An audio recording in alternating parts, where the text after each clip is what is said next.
بسم الله الرحمن الرحيم الحمد لله رب العالمين اللهم صل وسلم على نبينا محمد وعلى آله وصحبه أجمعين. Salam alaikum wa rahmatullahi wa barakatuh. On continue l'explication du livre Kitab al-Tawhid de l'imam Muhammad ibn Abd al-Wahhab rahimahullah ta'ala. On s'était arrêté sur le chapitre 37 intitulé Celui qui obéit aux savants et aux gouverneurs dans l'interdiction de ce qu'Allah a permis ou l'autorisation de ce qu'Allah a interdit, les a certes pris pour divinité. Taïb. Dans ce chapitre, l'auteur a pour but de mettre en évidence une nouvelle forme de polythéisme majeur. Les savants ont pour coutume de l'appeler le polythéisme d'obéissance, shirk al-ta'a. Et bien sûr, ce n'est pas toute forme d'obéissance vouée à autre qu'Allah Azza wa Jal qui va être considérée comme une forme de polythéisme. On peut diviser l'obéissance en trois grands groupes. Premièrement, on a l'obéissance légiférée. Et là, je parle de l'obéissance à autre qu'Allah Azza wa Jal.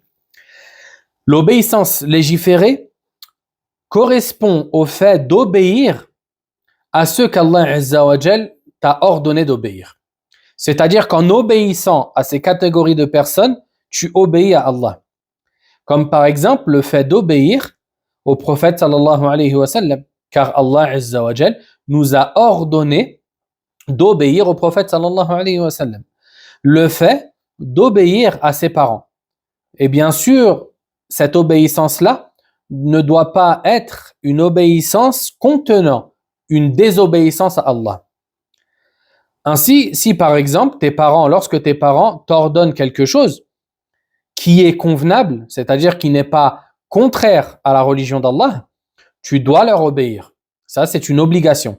Allah Azza wa Jal nous a rappelé dans le Coran à plusieurs reprises l'importance que d'obéir à ses parents, d'être bienfaisant envers ses parents.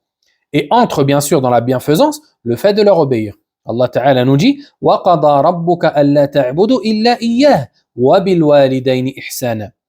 Et ton Seigneur décréta de n'adorer que lui et d'être bienfaisant envers les parents.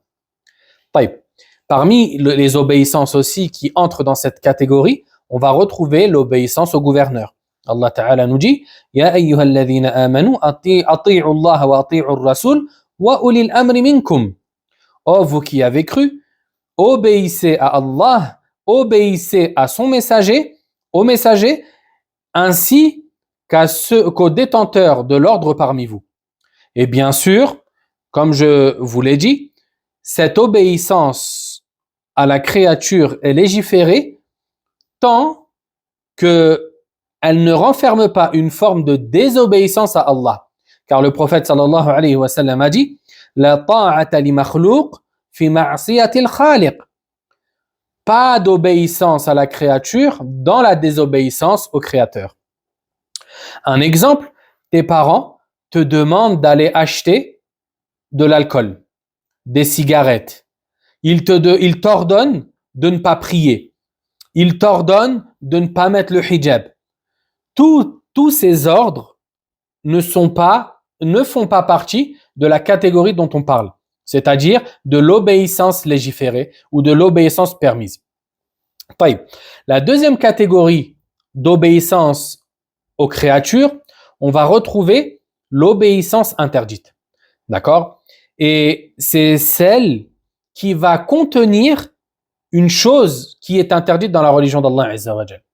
D'accord ? C'est le fait d'obéir à une créature dans ce qu'Allah Azza wa Jal a rendu interdit. Comme les exemples précités, une personne qui va t'ordonner de manger pendant Ramadan, d'accord ? Et non pas pour une raison de santé, bien sûr, mais parce qu'il ne veut pas que tu jeûnes, ça, lui obéir, c'est interdit. Ensuite, on a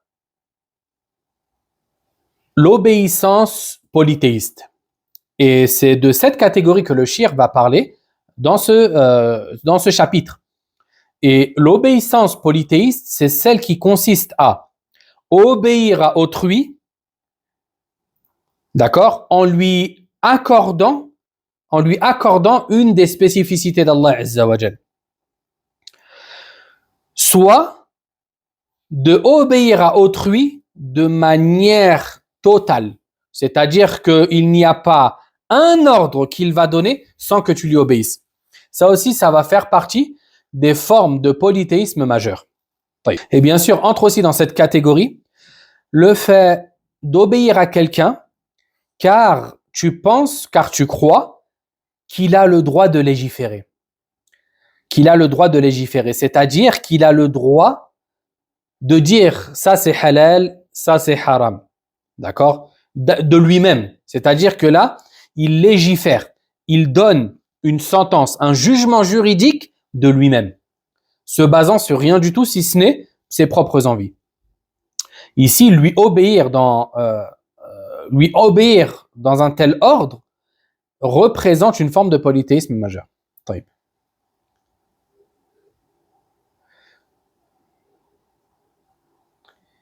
Et quant à cette forme de polythéisme, d'accord, le polythéisme d'obéissance, il y a plein de preuves, aussi bien dans le Coran que dans la Sunna qui ont été évoquées à ce sujet. Par exemple, Allah Azza wa Jal nous a dit dans Surat At-Tawbah, ittakhadhu ahbarahum wa ruhbanahum arbaban min dunillah. Ils prirent leurs rabbins et leurs moines en tant que divinité en dehors d'Allah. Et ce verset-là, on va le voir par la suite plus en détail. Taïb. Allah Azza wa Jal a dit aussi, wa in ata'tumuhum innakum la mushrikun. Et si, ô vous musulmans, vous leur obéissez, vous serez certes des polythéistes. Vous serez certes des polythéistes. Et ce verset, Allah Azza wa Jal l'a évoqué dans Surat Al-An'am. Et Surat Al-An'am, la numéro 6 du Coran, c'est une sourate dans laquelle Allah Azza wa Jal a réfuté une forme de légifération qui avait lieu chez les Arabes durant la période pré-islamique. C'est-à-dire que les Arabes, en l'occurrence Quraysh, ont légiféré des choses. D'accord? Ils ont légiféré des choses en dehors d'Allah Azza wa Jal, en prétendant que cela venait d'Allah. Par exemple, ils ont dit certaines bêtes de troupeaux sont interdites à la consommation. Elles sont spécifiques, elles sont spéciales. Et de ce fait, on n'a pas le droit de les manger, on n'a pas le droit de monter dessus, on n'a pas le droit de boire de leur lait, si ce n'est pour une catégorie de gens, en l'occurrence les hommes. Les femmes n'avaient pas le droit de boire du lait de ces bêtes en particulier, etc. Ils ont légiféré, ils ont inventé des lois, ils ont rendu des choses licites et d'autres illicites en dehors d'Allah Azza wa Jal, tout en prétendant que cela venait d'Allah et que si Allah Azza wa Jal ne voulait pas qu'ils agissent comme ça, il les aurait châtiés, etc. Mais à partir du moment où Allah les a laissés, ça veut dire qu'Allah Azza wa Jal aime ce qu'ils font et qu'ils sont sur le droit chemin. En d'autres termes, ils ont pris pour preuve al-qadar, d'accord, la prédestinée. Mais ça, c'est un autre sujet. Taïb. Je disais donc que ici Allah Azza wa Jal, lorsqu'il a dit wa in ata'tumuhum innakum la mushrikun, et si vous leur obéissez, vous les musulmans, vous serez certes des polythéistes comme eux. Ici, ce verset fait référence au fait que les polythéistes ont dit qu'il était autorisé de manger les bêtes mortes. Les bêtes qui n'avaient pas été sacrifiées, elles étaient licites à la consommation. Et ils ont apporté certains arguments, d'accord, qui ne tiennent bien sûr pas la route, et Allah Azza wa Jal les a tous réfutés. Et ils ont appelé les musulmans à agir de la même manière. Ainsi, Allah Azza wa Jal a mis en garde les musulmans. Il leur dit wa in ata'tumuhum innakum la mushrikun. Si vous leur obéissez dans ce qu'ils vous appellent à commettre, dans ce qu'ils vous appellent à consommer comme bête morte, sachez alors que cette obéissance-là vous rendra polythéiste comme eux. Taïb. Et ça, c'est un verset très clair et très direct dans l'interdiction d'obéir à qui que ce soit, d'accord, lorsque ce dernier légifère des lois qui sont différentes des lois d'Allah Azza wa Jal. Taïb. Et ici, je voudrais vous évoquer un texte de Cheikh al-Islam ibn Taymiyyah rahimahullah ta'ala qui me paraît très important. Car parfois, on agit de certaines manières sans forcément comprendre ce qu'on fait ou sans forcément comprendre les aboutissants de cet agissement. Et parfois, ils peuvent être très graves. Cheikh al-Islam rahimahullah ta'ala a dit: quiconque suit fanatiquement Malik, al-Shafi'i, Ahmed ou Abu Hanifa et qui pense que son avis est la vérité qu'il faut absolument adopter en dehors de tous les autres avis d'imams qui en ont divergé, est assurément un ignorant égaré. Il se peut même qu'il devienne mécréant s'il pense qu'il est obligatoire pour les gens de suivre un imam en particulier parmi eux en dehors de tous les autres. Ici, Cheikh al-Islam rahimahullah ta'ala nous interpelle quant au fait qu'une personne qui pense qu'il est obligatoire de suivre un des grands imams, d'accord, l'un des grands imams qu'il a évoqué, Abu Hanifa, Malik, al-Shafi'i et Ahmed, qu'il est obligatoire d'en suivre un en particulier en dehors des autres et que sa parole est la vérité de manière nécessaire, qu'on n'a pas le droit de remettre en question, celui qui agit de la sorte, c'est certes égaré. C'est un ignorant égaré. Ensuite, il dit, il se peut même qu'il devienne mécréant s'il pense qu'il est obligatoire pour les gens de suivre un imam en particulier parmi eux en dehors de tous les autres.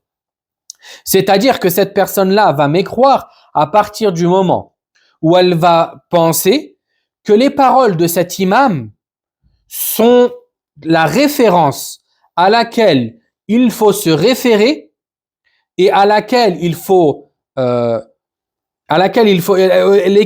adopter lors des divergences. Une personne qui pense ça, Cheikh al-Islam rahimahullah ta'ala l'a qualifié de mécréante. C'est-à-dire qu'il mécroit. Parce que il aura fait de cet imam-là une idole en dehors d'Allah Azza wa Jal. Étant donné que le musulman se réfère au livre d'Allah Azza wa Jal et à la sunna du prophète sallallahu alayhi wa sallam. Et il ne se réfère pas aux paroles des savants en dehors des textes religieux. C'est-à-dire qu'une personne qui va penser ou une personne qui va suivre un avis de n'importe quel savant ou de n'importe quelle personne, alors que ce savant-là n'a pas apporté de preuves, ou que même peut-être sa parole va être en contradiction avec les preuves religieuses. Agir de la sorte, c'est ce qu'on appelle at-taqlid al-a'ma, le suivisme aveugle. Et ça, c'est quelque chose qui est réprimandé dans notre religion. C'est quelque chose qui est réprimandé dans notre religion. Et c'est pour ça aussi qu'il a été rapporté de chacun de ces imams, de ces 4 imams évoqués, que sa parole, c'est celle qui concorde avec le livre d'Allah Azza wa Jal et la sunna du prophète sallallahu alayhi wa sallam. Malik rahimahullah a dit: kullu ahadin yu'khadhu min qawlihi wa yutrak illa Rasulullah sallallahu alayhi wa sallam. On prend et on rejette les paroles de tout le monde, hormis le prophète sallallahu alayhi wa sallam, car lui ne se trompe pas. Taïb. Il a été rapporté de Shafi'i rahimahullah ta'ala qu'il a dit: إذا وجدتم في كتابي خلاف سنة رسول الله صلى الله عليه وسلم فقولوا بسنة رسول الله صلى الله عليه وسلم ودعوا ما قلت. Si vous trouvez dans l'un de mes livres une parole qui contredit celle du prophète sallallahu alayhi wa sallam, alors adoptez la parole du prophète sallallahu alayhi wa sallam et délaissez la mienne. Et il a dit aussi: إذا صح الحديث فهو مذهبي وإذا صح الحديث فاضربوا بقولي al-ha'it. Il dit, rahimahullah ta'ala, si le hadith est authentique, alors c'est lui l'avis que j'adopte. C'est lui que je suis. Et si le hadith est authentique, alors prenez mon avis, prenez ma parole et jetez-la contre le mur. Et ici, il veut dire par ces mots que jamais ça lui viendrait à l'esprit que de contredire un texte du prophète sallallahu alayhi wa sallam, que de rejeter un texte authentique du prophète sallallahu alayhi wa sallam et d'adopter un avis basé sur mon opinion et sur mes envies. Ça, c'est quelque chose d'impensable chez Shafi'i rahimahullah. Et l'imam Ahmed rahimahullah ta'ala, il a tenu les mêmes propos et on va le voir par la suite, incha'Allah. Taïb. Ainsi donc, il faut faire attention quant à l'exagération et au fait de suivre des gens, de suivre des savants juste pour eux-mêmes et non pas parce que leur position se base sur les preuves textuelles. Et ça, il n'y a pas un savant qui était comme ça. C'est-à-dire que le musulman, il apprend sa religion. Et à un moment donné, lorsqu'il aura passé des années dans l'apprentissage, il sera apte à pouvoir regarder et comparer les différentes argumentations qui ont été avancées par les savants. Et toutes ces argumentations, bien sûr, sont basées sur les preuves textuelles. Et ensuite, il sera apte à choisir laquelle des argumentations suivantes est la plus proche des textes religieux. Et c'est ainsi qu'il doit agir. Et le musulman doit agir ainsi, mais pour cela, il faut apprendre. Et ça, ce n'est pas donné à tout le monde. Une personne qui n'a pas appris, une personne qui n'a pas de base, qui ne connaît rien, lui est permis de suivre l'une des écoles juridiques ou de suivre l'un des savants. D'accord ? Et ceci car il n'a pas les outils nécessaires afin de pouvoir comprendre l'argumentaire des savants. Donc, il va se fier aux avis d'un savant et il va les suivre. Et il n'est pas réprimandé dans cela.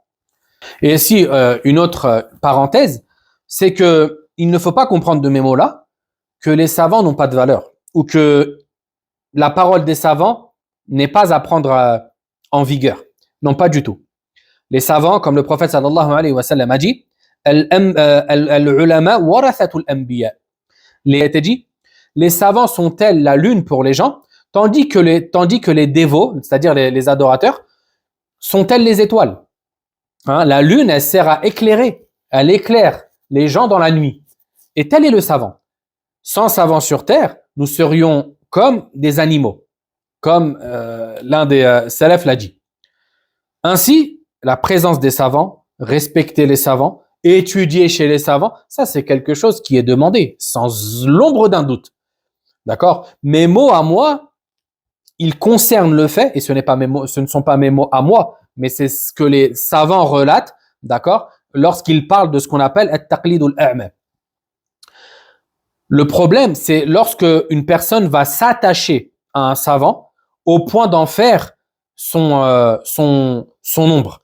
C'est-à-dire que s'il dit blanc, je dis blanc, s'il dit noir, je dis noir, s'il va à droite, je vais à droite, s'il va à gauche, je vais à gauche, même s'il se trompe. Même s'il se trompe. C'est ça le problème. C'est une personne, elle va adopter un avis qui contredit clairement un texte religieux. Tu vas lui apporter la preuve, mais il va te dire non. Cheikh un tel, c'est impossible qu'il se trompe. Ça, wala'iyadhu billah, c'est grave. C'est extrêmement grave. Ou soit, il va imposer aux gens de suivre une école juridique particulière. Comme Cheikh al-Islam, rahimahullah, l'a évoqué juste avant. Il va ordonner aux gens de suivre cette école-là en particulier. Et il va dire, vous n'avez pas le droit de suivre une autre école que celle-ci. Ça, c'est de l'exagération. Et comme Cheikh al-Islam, rahimahullah, l'a qualifié, celui qui agit de la sorte est un ignorant égaré. Car al-i'tisam, le fait de s'accrocher, le musulman doit s'accrocher seulement au livre d'Allah Azza wa Jal et à la tradition du prophète sallallahu alayhi wa sallam. En dehors de ça, il n'y a pas une école juridique en particulier qu'il faut suivre à tout prix. Ça n'existe pas dans notre religion. D'accord ? Ces formes d'exagération, elles existent chez d'autres religions. Mais alhamdoulilah, dans notre religion, ça n'existe pas. Ou en tout cas, si c'est pratiqué par des gens, sachez que notre religion ne l'admet pas et ne le reconnaît pas. Prenez l'exemple, et là on va le voir par la suite. Vous prenez l'exemple des chrétiens. Quelle est la différence entre nous et les chrétiens dans le rapport qu'on a avec les savants ? Vous prenez des chrétiens. Le christianisme, Ils vont te dire qu'il y a un clergé, c'est-à-dire qu'il y a une hiérarchie. On a le pape, ensuite on a les archevêques, les évêques, etc. Il y a une hiérarchie à respecter, c'est-à-dire que le pape, c'est le chef religieux ultime. Sa parole est infaillible. Comme ils disent, sa parole est infaillible. C'est-à-dire qu'il ne peut pas se tromper. Pourquoi il ne peut pas se tromper? Parce qu'il est le vicaire du Christ sur terre, comme ils disent. C'est-à-dire que c'est l'héritier, d'accord? L'héritier du Christ sur terre. C'est-à-dire que sa parole est infaillible. Il ne peut pas se tromper. Ce qu'il dit, c'est une législation. Il a le droit de légiférer. Ce qu'il dit à travers ses mots, c'est une législation. Et c'est ce qu'on connaît sous le nom de concile. C'est un regroupement durant lesquels les archevêques, etc., tranchent et légifèrent de nouvelles choses. Ça, c'est d'un point de vue chrétien. Nous, les musulmans, on ne va pas dire que la parole d'un savant est infaillible. Jamais de la vie. On ne va pas dire que le savant untel, même si c'est le plus savant sur la surface de la terre, sa parole est infaillible. Il ne peut pas se tromper. Et c'est l'héritier du prophète sallallahu alayhi wa sallam sur terre. Ça n'existe pas dans notre religion. D'accord? Et le texte que je vous ai évoqué avant, le prophète sallallahu alayhi wa sallam, déjà, premièrement, n'a pas évoqué une personne, mais un wasf, une description qui est le ulama. D'accord? Et deuxièmement, le prophète sallallahu alayhi wa sallam n'a pas dit qu'ils étaient infaillibles. D'accord? Ils sont les héritiers des prophètes parce que les savants ont été gratifiés, ont reçu la science. Ils ont appris leur religion. D'accord? Ces connaissances venant du livre d'Allah Azza wa Jalla, de la sunna du prophète sallallahu alayhi wa sallam, ont fait que ils perpétuent sur terre ce que le prophète sallallahu alayhi wa sallam faisait, c'est-à-dire guider les gens sur le droit chemin et aiguiller les gens vers ce qu'Allah Azza wa Jalla veut et de les mettre en garde contre ce qu'Allah Azza wa Jalla n'aime pas. Taïb. Et ainsi donc, il y a une grande différence entre la relation aux savants entre les chrétiens et entre les musulmans. Taïb. Et il en est de même dans le judaïsme. Le judaïsme, les rabbins, d'accord, les rabbins, et c'est évoqué dans le Talmud, ce qui est en gros l'explication de la Torah. Il est évoqué que les rabbins sont au-dessus d'Allah Azza wa Jal. C'est-à-dire que lorsque ils se réunissent sur un avis, leur avis est prépondérant, même s'il contredit l'avis d'Allah Azza wa Jal. Ils ont aussi dit que les rabbins sont meilleurs que les prophètes. C'est-à-dire que leur parole passe avant celle des prophètes lorsqu'ils se réunissent. Lorsqu'ils sont unanimes, d'accord, lorsqu'ils sont plus en nombre que les prophètes, alors leur avis est celui à adopter et il faut délaisser celui des prophètes. Et billah, toutes ces formes-là, ce sont des formes d'exagération qu'Allah Azza wa Jalla a condamnées dans le Coran. Comme on va le voir par la suite. Taïb. Voyons ensemble maintenant les textes que le cheikh a évoqués sous ce chapitre. Je vous rappelle le titre du chapitre. Celui qui obéit aux savants et aux gouverneurs dans l'interdiction de ce qu'Allah a permis ou l'autorisation de ce qu'il a interdit, les a certes pris pour divinité. Taïb. Il dit, Ibn Abbas radiyallahu anhuma a dit, peu s'en faut que des pierres vous tombent dessus. Je vous dis, le messager d'Allah sallallahu alayhi wa sallam a dit, et vous me dites, Abu Bakr et Omar ont dit. Taïb. Le récit d'Ibn Abbas a été rapporté par Ahmed ainsi que d'autres. Taïb. Ici, Ibn Abbas radiyallahu anhuma a tenu ses propos lorsque certains l'ont contredit quant au fait qu'il était autorisé de pratiquer ou d'accomplir le hajj sous le rite appelé al-mut'a, qui est l'un des 3 rites du hajj. D'accord? Al-mut'a, il consiste à accomplir une umrah durant l'un des mois du Hajj.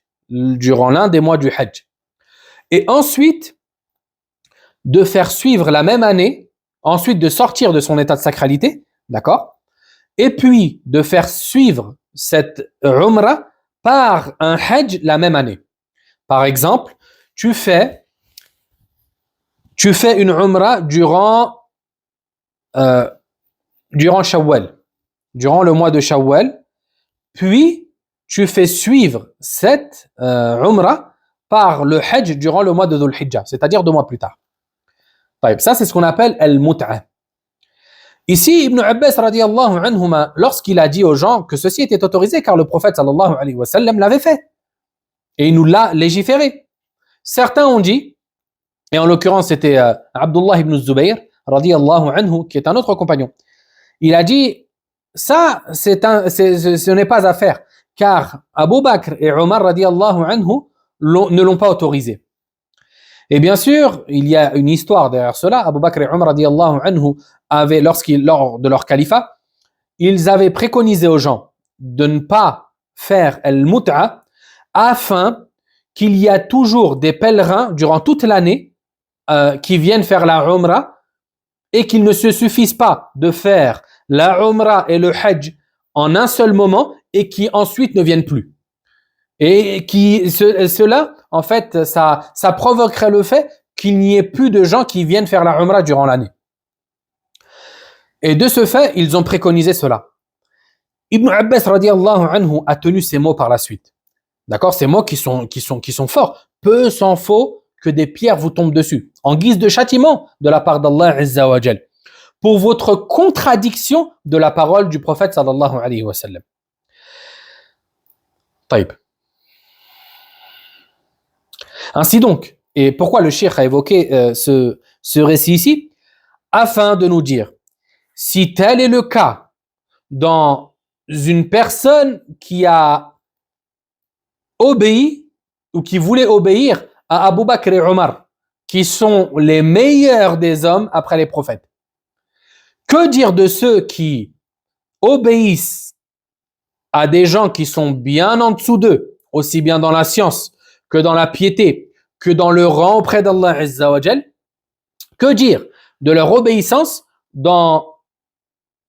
à faire prévaloir sur l'obéissance à Allah Azza wa Jal? C'est-à-dire qu'ils vont obéir à ces gens-là plus qu'ils obéissent à Allah, ou qu'ils vont faire prévaloir leur obéissance devant la désobéissance à Allah Azza wa Jal.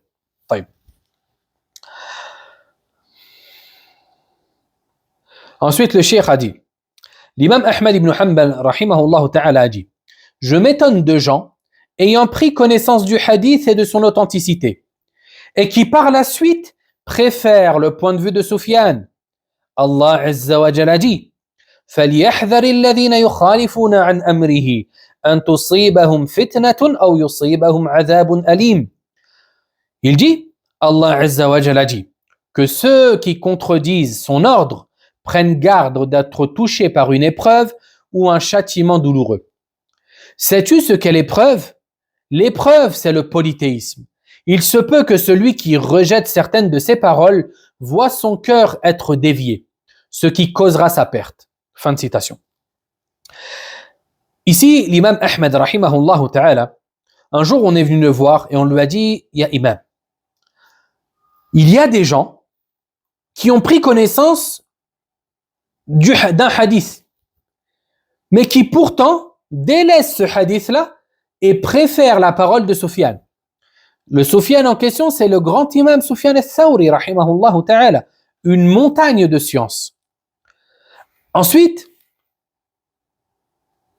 l'imam Ahmed, rahimahullah, a dit, je m'étonne de gens ayant pris connaissance du hadith et de son authenticité. C'est-à-dire que ce ne sont pas des gens qui ne sont pas aptes à comprendre les textes. Non, ils sont aptes à comprendre les textes. Ils sont même aptes à savoir si le hadith est authentique ou pas.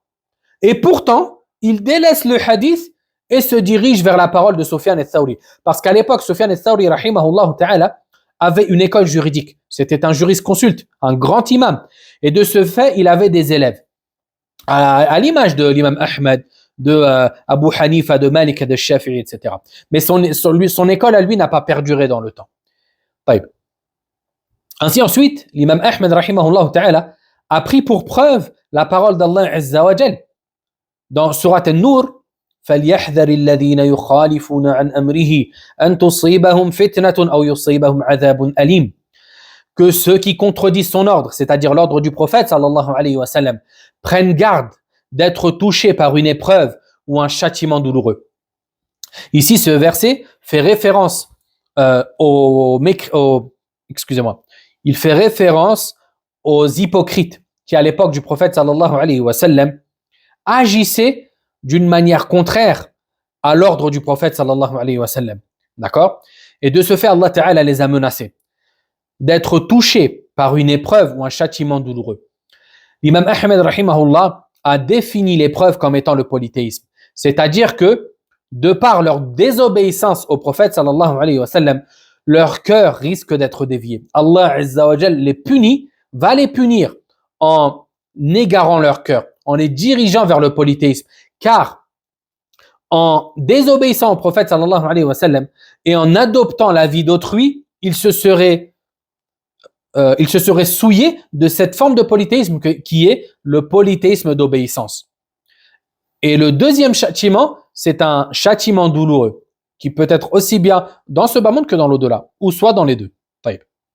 Ensuite, le cheikh dit, rahimahullah, et d'après Adi ibn Hatim, rahimahullah, radiyallahu anhu, qui entendit le messager d'Allah sallallahu alayhi wa sallam lire le verset d'Allah Azza wa Jal, ils prirent leurs rabbins et leurs moines pour divinité en dehors d'Allah. Le verset que je vous ai évoqué juste avant. Ittakhadhu ahbarahum wa ruhbanahum arbaba min dunillah. Il dit alors, nous ne les adorons pas. Là, c'est Adi, radiyallahu anhu, qui dit au prophète sallallahu alayhi wa sallam, on ne les adorait pas. Parce que Adi, c'était un ancien chrétien. On ne les adorait pas. Le prophète sallallahu alayhi wa sallam lui répondit, ne considériez-vous pas interdit ce qu'ils vous interdisent, bien qu'Allah l'ait autorisé, et ne considériez-vous pas licite ce qu'ils rendent licite, bien qu'Allah l'ait interdit? Il répondit, oui, en effet. Le prophète sallallahu alayhi wa sallam dit alors, telle est leur adoration, rapporté par Ahmed et At-Tirmidhi qui le jugea bon. Taïb. Concernant le hadith de Adi radiyallahu anhu, sa chaîne de transmission a été jugée faible. Toutefois, son sens est bon, d'accord, car il est appuyé par plusieurs autres textes qui viennent dans le même sens. Taïb. Et il faut savoir qu'à propos de ce verset-là, même si ce hadith-là en particulier n'est pas authentique, il faut savoir que les mufassirin, les exégètes, sont quasi unanimes quant au fait que ce verset de Surat At-Tawbah concerne l'obéissance, en fait, comme le prophète sallam l'a évoqué dans ce hadith-là, l'obéissance, le fait d'obéir à autrui dans ce qu'Allah, et qui contredit ce qu'Allah Azza wa Jal a rendu interdit ou rendu licite. Allah Azza wa Jal, dans ce verset-là, il réprimande les chrétiens ainsi que les juifs qui prirent pour divinité leurs moines ainsi que leurs rabbins. C'est-à-dire ceux qui étaient derrière la légifération dans leur religion et qui le sont toujours, comme je vous ai évoqué avec la hiérarchie dans le christianisme. Taïb. Et Adi, dans ce hadith-là, il s'est étonné. Il s'est dit, mais non, mais nous ne les adorons pas. Nous ne les adorions pas. D'accord? Car il pensait que l'adoration, c'était simplement les actes apparents, comme le fait de prier, le fait de jeûner, le fait de formuler un vœu pieux, etc. Il pensait que c'était ça l'adoration. Mais le prophète sallallahu alayhi wa sallam lui a fait comprendre quelle était cette forme d'adoration dont Allah Azza wa Jal parlait. Et que c'était le fait de leur obéir dans ce qu'il rendait autorisé alors qu'Allah l'avait rendu interdit. Ou le fait de leur obéir dans ce qu'il leur rendait interdit alors qu'Allah Azza wa Jal leur avait rendu licite. Et le prophète sallam conclut en disant, telle est leur adoration. Taïb. Et donc on sort de ces différents textes-là, car c'est le dernier que le cheikh avait évoqué, du fait que obéir à des législateurs, des légiférateurs qui mettent en place des lois afin qu'elles soient suivies obligatoirement, le fait de leur obéir, ceci représente une forme de polythéisme majeur. Celui qui leur obéit dans ce qu'ils légifèrent, ce sera certes souillé d'une forme de polythéisme majeur excluant de l'islam. Toutefois, Cheikh al-Islam ibn Taymiyyah rahimahullah ta'ala a souligné le fait que ce n'est pas toute forme d'obéissance à ces législateurs en dehors d'Allah qui va représenter une forme de polythéisme et de mécréance majeure. Taïb. Écoutez avec moi parce que c'est important. Il dit, rahimahullah, la personne qui va suivre ces législateurs dans leur législation, d'accord, en pensant qu'ils ont le droit d'agir comme ils agissent, c'est-à-dire qu'ils ont le droit, le pouvoir de légiférer, ils ont le droit de mettre en place des lois, d'accord, et qu'ils pensent réellement ceci, ça c'est une forme de polythéisme majeur, et c'est une forme de mécréance majeure. Taïb. Car en agissant de la sorte, en réalité, il aura agréé un autre législateur en dehors d'Allah Azza wa Jal. Or qu'Allah Ta'ala nous dit dans le Coran, Inil hukmu illa lillah. Le jugement, le fait de juger, n'appartient qu'à Allah. Tu n'as pas le droit de venir, toi, imposer et inventer de nouvelles lois et les imposer aux autres. Taïb. Et ainsi, en agissant de la sorte, en réalité, il a attribué à une créature une spécificité d'Allah Azza wa Jal. Car le droit de légiférer, c'est un droit exclusif à Allah. Deuxième cas de figure. Une personne qui suivrait ces législateurs dans ce qu'ils ont légiféré, d'accord, mais pas parce qu'ils croient que ces derniers ont le droit d'agir comme ça, ou qu'ils ont le droit de légiférer, mais parce que il y a un intérêt pour lui que de les suivre. Par exemple, il y a un intérêt financier. Par exemple, c'est une loi qui est en accord avec ses passions, mais il sait, malgré ça, que ce qu'il fait, c'est interdit. Et que le droit exclusif à la légifération, c'est un droit qui revient à Allah Azza wa Jal. Ça, dans ce cas de figure-là, il ne sera pas tombé dans une forme de polythéisme majeur. Toutefois, il sera tombé dans une forme de péché majeur, dhambun, kaba'ir al-dhunub, mais ce n'est pas une chose qui va le faire sortir de l'islam. Mais ça reste très grave. Taïb. Et bien sûr, ça, il faut le conditionner par le fait que cette personne qui suit ces légiférateurs-là, d'accord, bien qu'il sait que c'est interdit, il ne faut pas que ça soit quelque chose qui représente une forme de mécréance en elle-même. Par exemple, une personne qui vient, qui légifère et qui dit, comme par exemple c'est le cas en Corée du Nord, et ça je vous l'avais déjà évoqué, il dit que lorsque vous passez devant une statue, il y a plusieurs statues présentes dans la ville, des statues immenses des dirigeants, vous devez faire une offrande et vous devez même vous incliner devant elles. Ça en soi, l'inclinaison, al-ruku' et l'offrande, ce sont des actes d'adoration.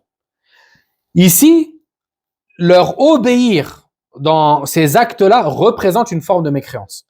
Même si la personne croit qu'ils n'ont pas le droit de légiférer, que seul Allah Azza wa Jal a le droit à la légifération, etc.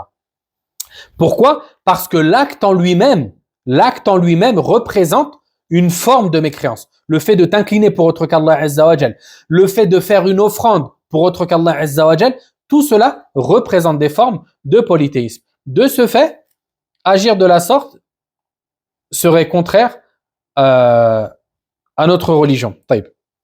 Pour finir, vous évoquez la parole de Cheikh al-Islam, il dit rahimahullah, À partir du moment où l'individu rend licite une chose interdite à l'unanimité, ou rend interdit une chose autorisée à l'unanimité, ou qu'il modifie la législation qui fait l'unanimité, ce dernier est alors considéré comme mécréant. Et ce, à l'unanimité des jurisconsultes. Et ça vient appuyer ce que je vous ai dit au préalable. Et ça, bien sûr, cette parole-là et toutes les paroles qui sont évoquées, elles sont basées sur les versets du Coran et sur la tradition du prophète sallallahu alayhi wa sallam, comme cité précédemment. Taïb. Commentaire. Taïb. Tu peux m'aider, je suis enfant, je fais des cauchemars de djinn, de sorcellerie, j'ai peur malgré, je fais la prière et je dis les sourates protectrices. Wa alaykum salam wa rahmatullahi wa barakatuh.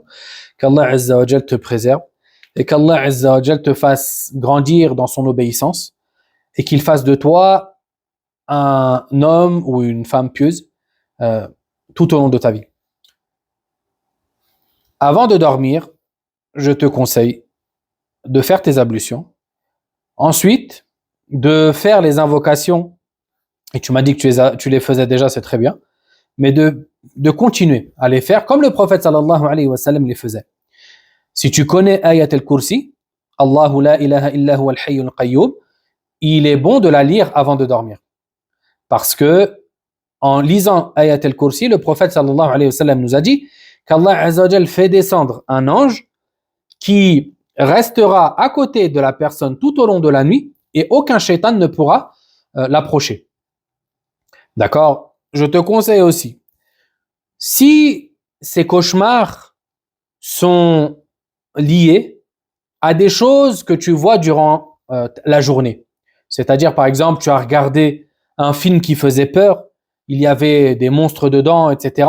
et tu revois ces choses-là lorsque tu dors et t'en fais des cauchemars, écarte-toi de ces choses-là. Arrête de regarder ces choses-là parce que c'est l'une des causes qui fait que tu fais des cauchemars. Ensuite, même si tu fais des cauchemars, le prophète sallallahu alayhi wa sallam nous a appris la manière d'agir lorsqu'on fait un cauchemar. Lorsque tu fais un cauchemar et que celui-ci te réveille, dis a'udhu billahi minash shaitanir rajim, crachote 3 fois sur le côté comme ça et tourne-toi. Si tu dormais sur la gauche, alors tourne-toi sur ton côté droit. Et si tu dormais sur ton côté droit, tourne-toi vers ton côté gauche. Et n'y pense plus. Et sache que c'est que dans ta tête et que, incha'Allah, aucun mal ne pourra te toucher tant qu'Allah Azza wa Jal te protège. Et rien ne t'empêche de demander à Allah Azza wa Jal de te débarrasser de ces cauchemars et de te protéger. Mais il ne faut pas avoir peur de ces choses-là parce que Shaitan, des fois, il aime bien venir nous déranger même quand on dort et essayer de nous faire peur, mais il ne faut pas avoir peur de Shaitan. Donne-moi une astuce pour mémoriser le Coran, s'il te plaît, barakallahu fik. Il est sûr que l'apprentissage du Coran, c'est une noble tâche. C'est une chose que chaque musulman souhaite parvenir à faire. Ça, il n'y a pas de doute à ce sujet. Et il y a plusieurs méthodes qui sont bénéfiques, Inch'Allah. Toutefois, la manière la plus bénéfique, c'est celle que le prophète sallallahu alayhi wa sallam nous a enseignée. Il nous a dit sallallahu alayhi wa sallam, ta'ahadul Qur'an, c'est-à-dire réviser avec constance le Coran. Car le Coran s'enfuit plus rapidement que la chamelle se dénoue de la corde qu'on lui met dans la bouche. D'accord? Et qu'on attache afin qu'elle ne s'enfuit pas. Ainsi, la première des choses, c'est la constance dans la révision. Ensuite, concernant la méthode d'apprentissage, c'est-à-dire de mémorisation, ça prendrait du temps de te l'évoquer en détail. Toutefois, je vais te donner les grandes lignes. Les grandes lignes qui sont bénéfiques, Inch'Allah ta'ala. Il s'agit, par exemple, lorsque tu veux apprendre, si j'ai un mushaf, je vais te montrer.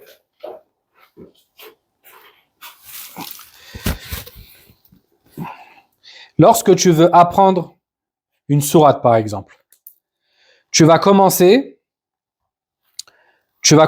par réciter le verset. Tu vas prendre le premier verset. D'accord? Par exemple, tu vas apprendre Surat Al-Humaza. Tu vas commencer par lire le verset. D'accord? أعوذ بالله من الشيطان الرجيم بسم الله الرحمن الرحيم ويل لكل همزة لمزة ويل لكل همزة لمزة ويل لكل همزة لمزة jusqu'à ce que tu puisses réciter le verset sans regarder. Là, tu l'as lu plusieurs fois, tu fermes ton mushaf et tu récites. ويل لكل همزة لمزة ويل لكل همزة لمزة. Tu le récites 5 fois. D'accord? طيب, tu as fini avec le premier verset. Tu passes au deuxième.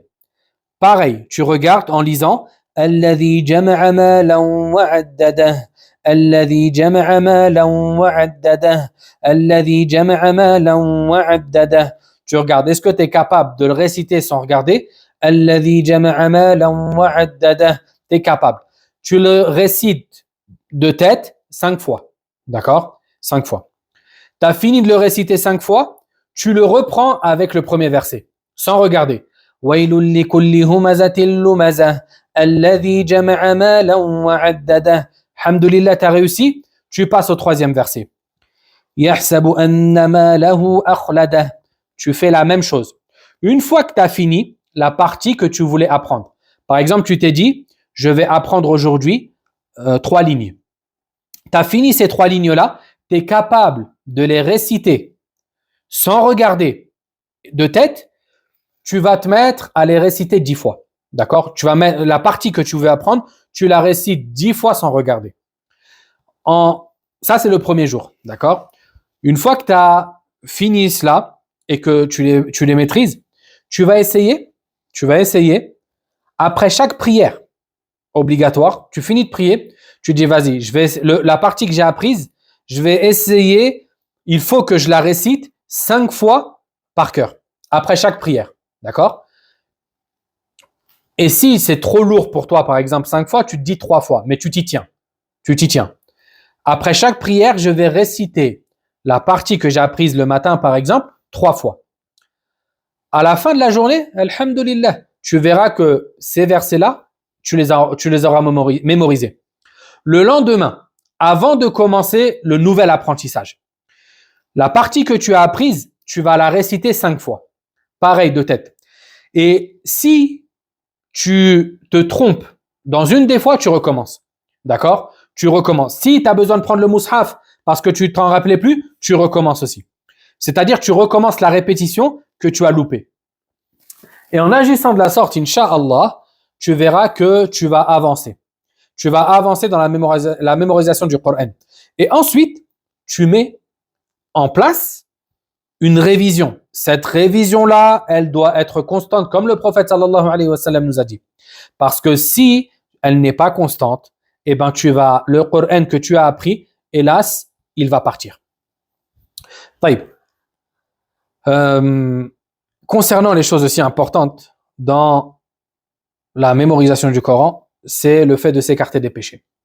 Le fait de s'écarter des péchés parce que ça a un impact direct sur l'oubli et sur le fait de ne pas être facilité dans l'apprentissage aussi bien du Coran que la Sunna et que les sciences religieuses. Wallahu a'lam. Et si dans notre prière on oublie un passage, est-ce grave? Non, Allah Azza wa Jal, ça c'est une règle, que ça soit dans la prière et ailleurs. Allah Azza wa Jal ne réprimande pas une personne parce qu'elle a oublié. Une personne qui fait 3 rak'a à la place de 4 parce qu'elle a oublié, Allah Azza wa Jal ne va pas la réprimander parce qu'elle a oublié. L'oubli, ça fait partie de la nature de l'humain.